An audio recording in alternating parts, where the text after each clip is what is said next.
think access to education is the problem though. Because I mean, with internet right now, you can learn anything you want to learn, right? I usually say if someone walks up to me and they go like, hey, I want to learn, let's say, video editing. Can you teach me? I'm like, you're not serious about learning.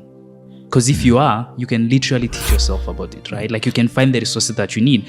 And so the question is, but I think we can now say that young people are really thirsty of change. And we can see this through the revolutions happening in West Africa and their support for the revolution. The problem we can count on education and pinpoint on education is that in as much as there is so much available education, but why is there so little invention?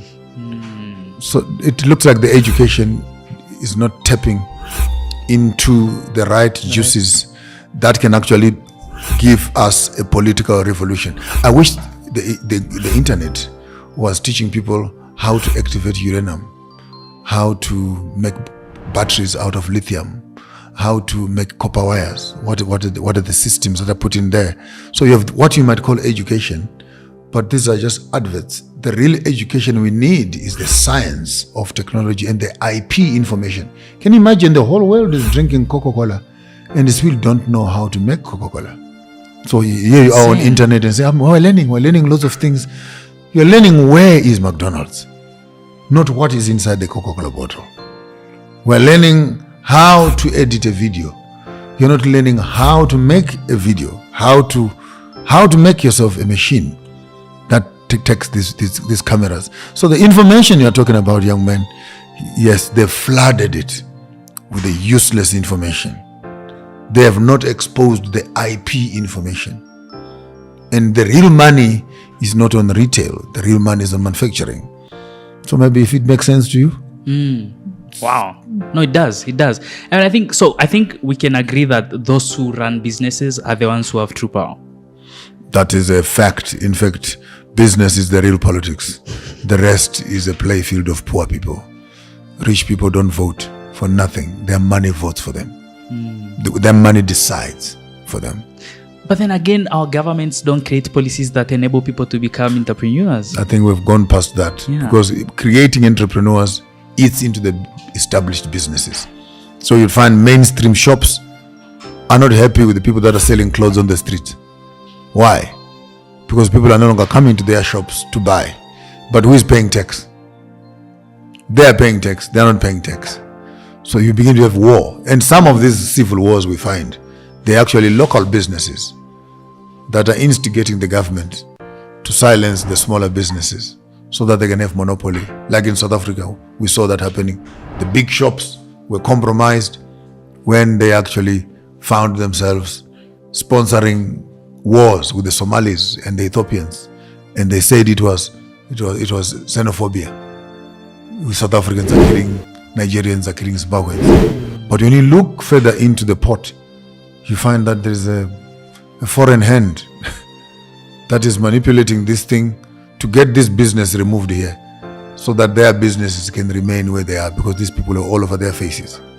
So Africans, again, if we're not careful, will be used for killing each other.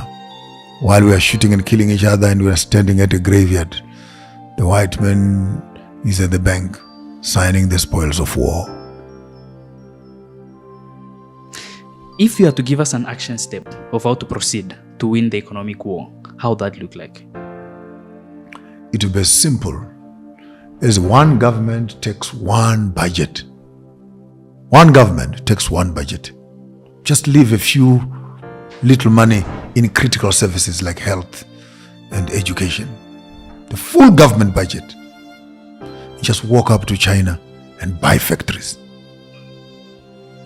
Put one in Jinja, put one in Kasese, put one in Munyoro, put one huge industries, whether for manufacturing bamboo, toothpicks. Can you imagine with all our engineers, Africa, and all the trees, a toothpick.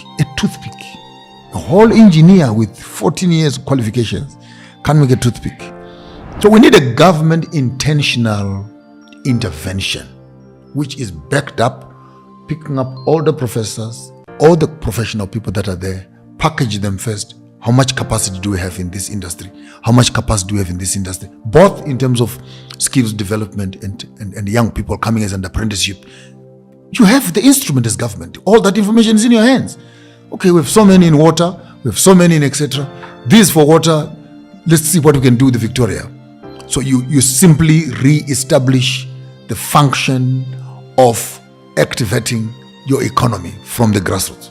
So stop, take the military budget, take the national budget, get to China, buy factories of processing pineapples into juice at world market level. You're no longer just producing pineapple juice for 2, 3, 4 shops down the road. Buy factories for making, what you call these nice bananas, plantain, and etc., and packaging them for the world.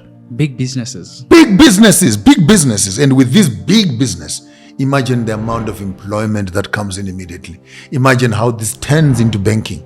Imagine how this turns into school fees. Imagine how this turns into buying cars. How much it turns into buying houses, and etc. So the cascading of activating the economy where it matters the most is a whole solution. You're sitting here with millions of tons of water, which you don't even know what to do with as Uganda. That water is just flowing to the sea. And it's right here. It's a nuisance actually. People wish they could cover it and close some of it to put houses. And here's the resource. Of all our engineers in the government and beyond, no one has ever sat down to say, how can we convert Nelubale's water resource into a world-class business? Not only for tourism, but into world-class business. Not only for fisheries, but a world-class business. And all our schools, we go there to study everything else except what we have. So you go to study about William Shakespeare. You don't know how much water is in Nelubale and how deep is it, and what are the other uses of water that we can have, and how can you as young people who are sitting next to this resource make sure that you benefit from this resource. Your education never told you that. So we send our children to Caesar, and we are surprised why they've come back as Romans.